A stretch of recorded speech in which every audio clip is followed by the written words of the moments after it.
ya kayak kita olahraga gitu kan. Mungkin tadi agak sedikit lambat alirannya, jadi kita gerakan supaya akhirnya kan otot-ototnya juga akan menekan pembuluh darahnya kan. Jadi nah, kita udah sampai di lantai 2. Tadi saya cerita kan ada donor darah yang konvensional yang kita udah lihat tuh, diambil semuanya darah merah kita bisa lihat. Nah, ini ada donor darah aferesis. Jadi nanti darahnya masuk ke dalam kantong, kemudian langsung ada mesin di sebelahnya yang diputar. Jadi yang nanti kita lihat tuh hanya trombositnya saja gitu. Kita pilih sesuai dengan apa yang kita mau. Yuk kita lihat. Donor aferesis itu maksudnya gimana, dok? Jadi donor dengan mesin aferesis. Oh, mesin aferesis. Iya. Jadi ada mesinnya gitu. Ada mesin di sebelahnya. Assalamualaikum. Misi. Ya. Sore Pak, boleh diwawancara buat teman-teman dari Jakarta Pusat, PMI Jakarta Pusat. Nah, ini adalah mesin aferesisnya.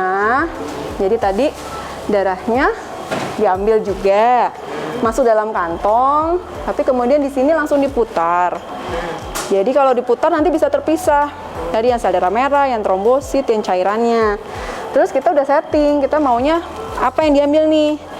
Mau trombositnya, apa mau sel darah merahnya, atau cairan darahnya aja, gitu. Proses pengambilannya itu sama seperti yang di bawah ya dokter ya?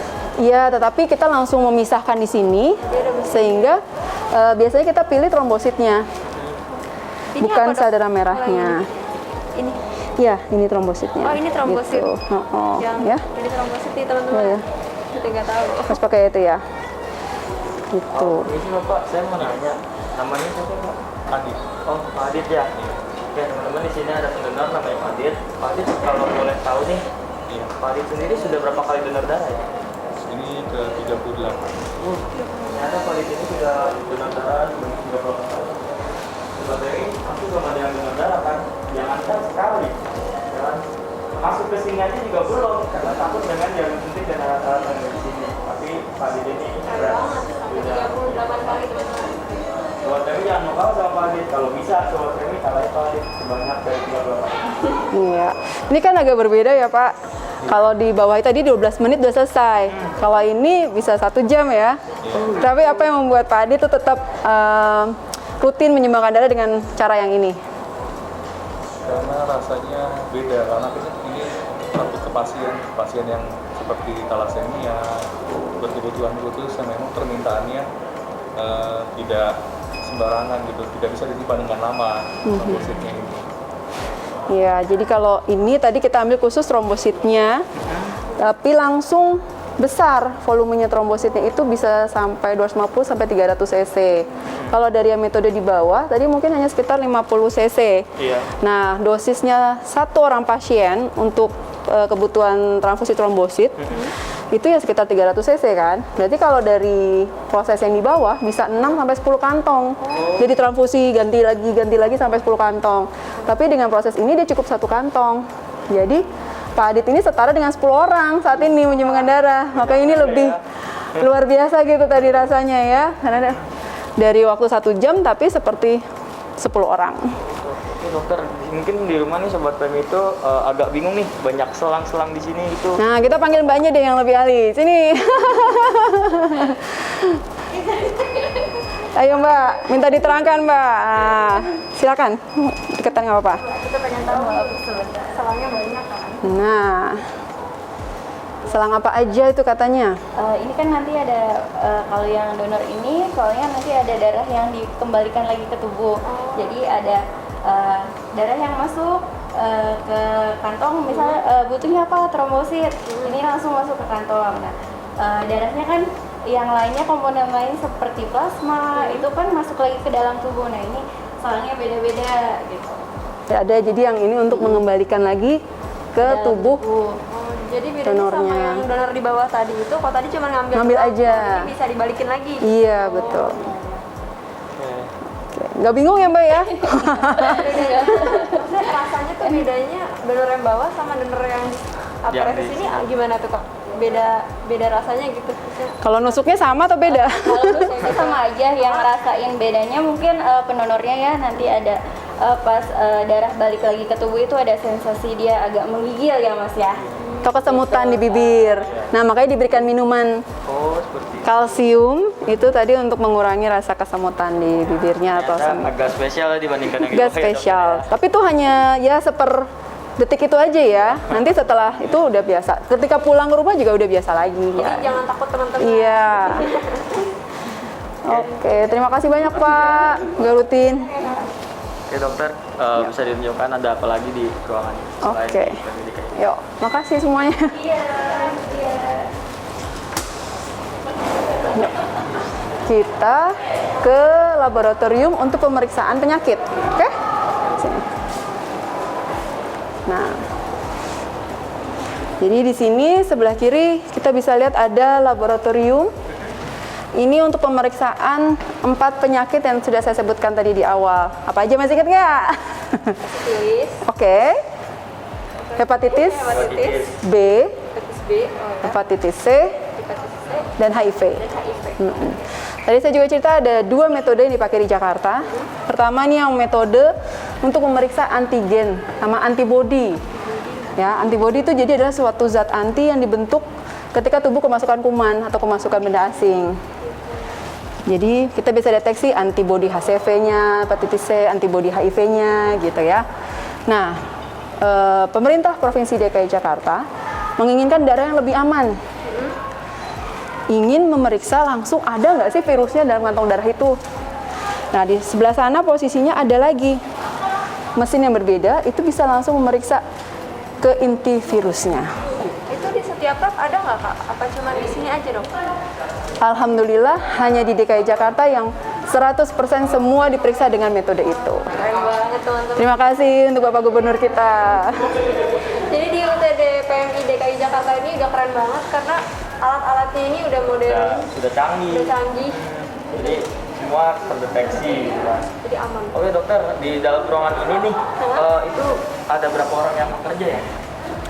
Kalau bekerja kami itu karena shift, Masih 3 shift, ada shift pagi, sore, dan malam. Total semuanya ini sekitar 12 orang kerja di 2 laboratorium ini. Kita satu shift sekitar 2 orang. Berarti nggak full gitu ya? Nggak full mereka yang orang ini nggak ganti-ganti maksudnya gitu? Oh ya enggak, kan kita ada batasan bekerja 8 jam sehari kan. Jadi nanti mereka pagi sampai jam 2:30, kemudian tuker sama yang sore dari jam 2 sampai jam 8 malam, kemudian 8 malam sampai 8 pagi. Gitu. Oh ya dok, terus ini kan tadi kan dokter di sini itu tempat buat ngecek darahnya. Iya. Aman dari virus atau enggak? Nah kalau misalnya ternyata itu dia nggak lolos quality check lah ibaratnya, itu dibuangnya gimana? Terus apa sih prosesnya gimana gitu? Oke, kalau untuk membuang darah harus dengan cara dibakar. Tapi nggak mungkin di sini, ini kan wilayah lingkungan warga ya, masyarakat. Jadi kita bekerja sama dengan pihak ketiga, nanti mereka yang punya cerobong besar untuk pembakaran dengan suhu yang sangat tinggi sekali. Tentu saja juga sudah dapat izin dari Kementerian Lingkungan Hidup. Gitu. Namanya insinerator. Insinerator. Ternyata ada pihak ketiga lagi ya dokter ya? Iya. Apa proses pembuangan darah seperti itu? Ya. Tidak sembarangan institusi yang juga boleh melakukan pemusnahan. Nah, tadi ada izinnya yang ketat dari Kementerian Lingkungan Hidup. Jadi nggak boleh sembarangan ya? Nggak boleh Ini masuk gitu. limbah B3 berarti ya? Apa? Limbah infeksius sih namanya kan ya. Infeksius, Dia baru- berbahaya juga kan. Lain B3, infeksius, inget-inget. Iya. Ada ruangan apa lagi dokter di sini? Di sini sebenarnya banyak ya, selain laboratorium uji saring, kita punya laboratorium uji mutu untuk memastikan apakah tadi darahnya kandungannya itu memang sesuai dengan standar. Misalnya trombositnya kita mau 2 kali 10⁻11 yang dihasilkan dari proses aferesis. Kita harus periksa secara random itu sekitar 1% dari seluruh total produksi kita. Gitu. Contohnya seperti itu. Kita juga punya laboratorium rujukan tadi yang saya bilang di lantai 2 ini untuk memeriksa golongan darah rhesus negatif, meriksa kasus autoimun, ada bayi-bayi kuning. Nah, kesulitan golongan darah kita juga bisa periksa di sini. Jadi bisa kita dengar tadi dari dokter Niken kalau misalnya darah yang udah nyampe di bawah itu prosesnya masih panjang banget teman-teman buat disalurin ke yang lain. Ya, kalau teman-teman sobat PMI yang mau lihat prosesnya bagaimana bisa dilihat di sini. Nanti kita kasih footage. Oke. Kita kemana dokter? Pengen kemana lagi? Mungkin kita bisa lihat proses pengolahan darahnya, walaupun tadi hanya sebagian ya yang bisa masuk. Dan juga nanti bagaimana kita mencocokkan darah donor dengan darah pasien. Ya, oke, yuk. Oke, Sobat Remi, sekarang kita sedang berada di mana ini dokter ya? Ini mau masuk ke laboratorium untuk persiapan darah buat pasien. Oh gitu, sekarang Tapi kita mau masuk ke laboratorium, tapi kita harus memakai seperti ini nih. Ya, ada baju khususnya teman-teman. Jadi kita nggak boleh pakai baju kayak gini doang. Iya, nggak boleh sembarangan gitu. Nah, Sobat Remi, karena kita nggak boleh masuk ke dalam terlalu banyak, jadi hanya 2 orang, Dokter Niken dan Yatala. Oke. Nih, aku udah pakai baju lengkap. Sama dokter juga udah pakai baju lengkap. Jadi kita tinggal masuk ke dalam. Oke.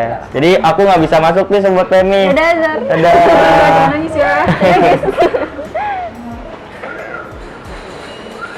Jadi gini teman-teman, di dalam kondisi labnya tuh kayak gini. Nah, jadi kalau ada permintaan darah dari rumah sakit, biasanya mereka harus bawa formulir permintaan darah dan contoh darah pasiennya. Kemudian nanti kita akan periksa dulu, cocok apa enggak. Walaupun golongan darahnya sama-sama A, belum tentu cocok. Karena tadi saya sempat bilang kan, ada 36 sistem golongan darah. Nah, golongan darah yang lainnya itulah yang harus kita periksa melalui pemeriksaan kecocokan atau nama kerennya cross matching. Cross matching. Cross match. Cross matching teman-teman. Ini namanya alat apa dok? Ini immunohematology analyzer. Jadi untuk tadi meriksa kecocokan antara darah donor dengan darah pasien. Di mesin ini kita bisa periksa golongan darahnya juga, bisa periksa apakah ada antibodi pada pasiennya, seperti itulah. Jadi pokoknya benar-benar memastikan supaya aman ditransfusikan kepada pasien, nggak akan terjadi reaksi transfusi. Jadi sampel yang tadi ditaruh di sini ya dok berarti? Iya, Terus selanjutnya ada apa lagi dok? ya di sana sih posisi loket. Teman-teman, ini ada alat lagi nih. Ini apa nih dok? Alat apa ya? Ini alat penyimpan trombosit. Tadi ingat kita di atas ruang aferesis kan mau ngambil trombosit dengan mesin aferesis dari si pendonor.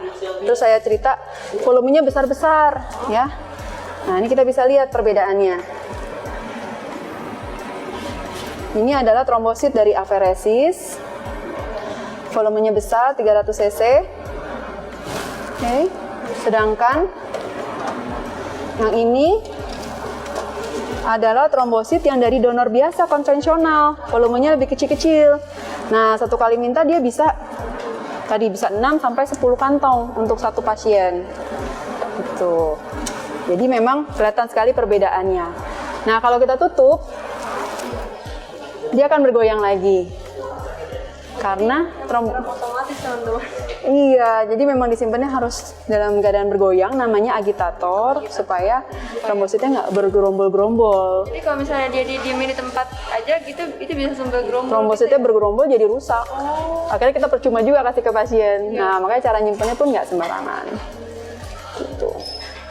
Jadi yang di atas tadi ternyata dimasukin ke sini teman-teman. Ya, nanti yang di sini yang sudah siap untuk diberikan kepada pasien. Terus kalau ini apa dok? Ini kulkas untuk penyimpanan reagen. Kemudian ada juga yang tadi darah untuk yang sudah siap untuk pasien juga, tapi darah warna merah. Nih misalnya golongan darah A ya. Ini kita sudah siap untuk pasien. Kita kemas dalam plastik seperti ini. Namanya pack red cell. Jadi isinya semua sel darah merah aja. Tadi hanya trombosit saja. Jadi dipisah gitu ya dok ya? Iya, tadi saya cerita dari satu kantong bisa dapat 3. Nih kantong pertama isinya nanti hanya sel darah merah. Oh gitu. Terus ini memang stoknya sedikit atau bagaimana ya dok? Iya, ini memang yang sudah disiapkan untuk pasien. Nanti kita bisa lihat di sini ada nama pasiennya. Oh, Jadi memang sudah ini udah punya. sudah ada yang punya. Stok yang bebas ada di dalam. Nah, yang ini adalah reagen-reagen. Ini yang saya cerita untuk pemeriksaan golongan darah. Misalnya, untuk meriksa golongan darah yang lengkap, tadi kita nggak bisa hanya cuman yang diudek-udek seperti di bagian depan.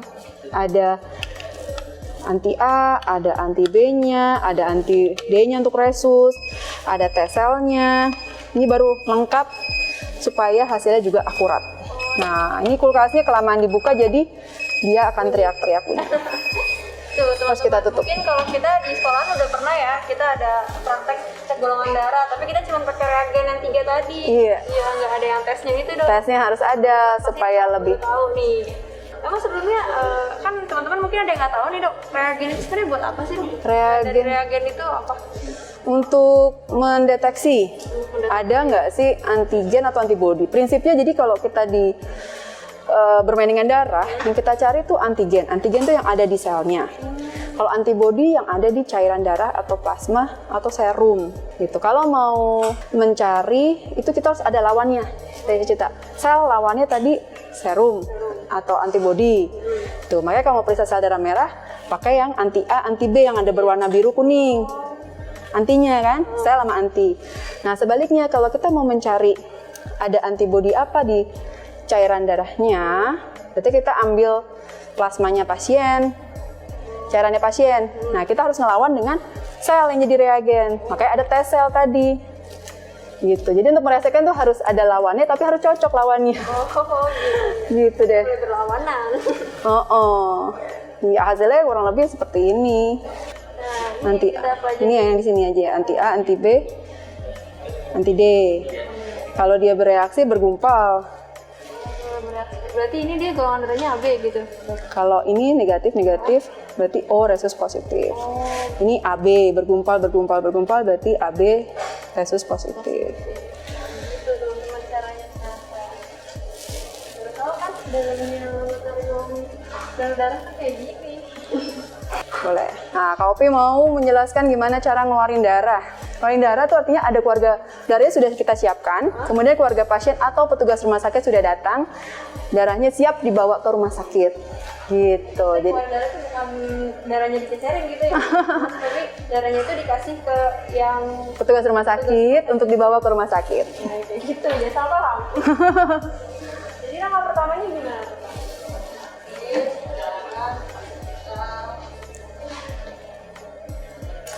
Nah, semuanya sudah ada di sistem. Jadi kita pun pada saat mengeluarkan harus menggunakan sistem ini juga. Gitu. Sudah diinput semua tadi data-data pasien dari awal dia minta sampai sekarang mau dikeluarkan, maka tinggal kita masukkan tadi nomor permintaannya, terus akan keluar sendiri kantong-kantong darah yang sudah disiapkan oleh teman-teman di lab. Jadi datanya udah ada semua teman-teman. Iya. Nah, itu keluarga pasien atau enggak petugas dari rumah sakit itu selalu membawa tanda terima. Tanda terima Tanda ini terimanya.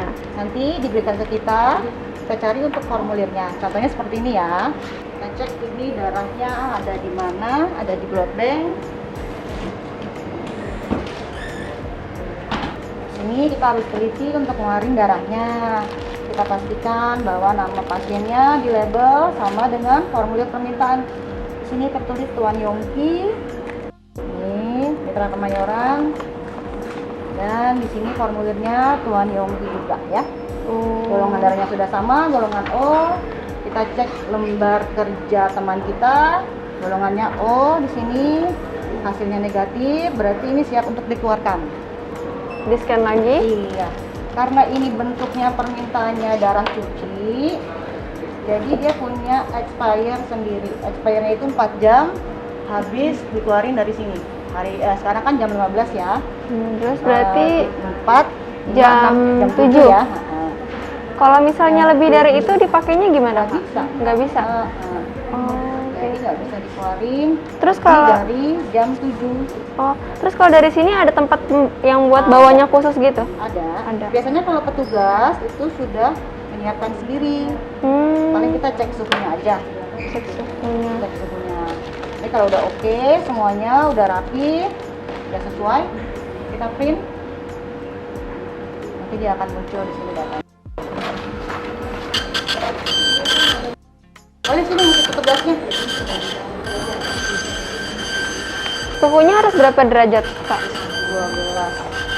12. 12 derajat teman-teman. Ini Mas, lihat petugasnya Mas. Tanda tangan apa jelas ya Mas? Ada boxnya? Setiap permintaan darah kita harus selalu pakai box. Boxnya boleh dilihatin ya Mas. Ini dari Rumah Sakit Mitra Kemayoran dia sudah membawa box. Nah, di sini ada esnya. Di sini kalau esnya cair, kita bisa nuker dengan yang beku. Baru. Tapi karena ini masih beku, jadi bisa digunakan. Jadi ini kayak penyimpanan es yang Iya. buat orang jualan teman-teman. Ternyata gunanya Bisa. salah satunya untuk ini darah. Iya, biar dia suhunya tetap. Ini dikasih apa kak? Ini dikasih pelapis karena Pelapis. darah tidak boleh bersentuhan langsung Dengan dengan esnya. esnya. Oh. Karena itu nanti mempengaruhi. Ya, terlihat. Ini ditutup, Dikunci. dikunci. Di sini dia tanda tangan lagi. Ini mau tanda tangan lagi. Juga. Tapi ada bukti administrasinya Ya, teman-teman. di sini nanti ada tertulis nomor kantongnya sesuai dengan yang tadi keluar. Dan di balik administrasi sebentar ya teman-teman, tapi prosesnya itu panjang banget teman-teman. Tadi kita udah lihat dari awal dicek suhu dulu tadi di depan, terus abis itu dicek kesehatannya, dicek darahnya, habis itu baru bisa donor darah, terus habis itu dicek lagi di laboratorium yang lantai 2 tadi, ada berapa macam tuh, dan akhirnya baru sampai ke tangan yang membutuhkan.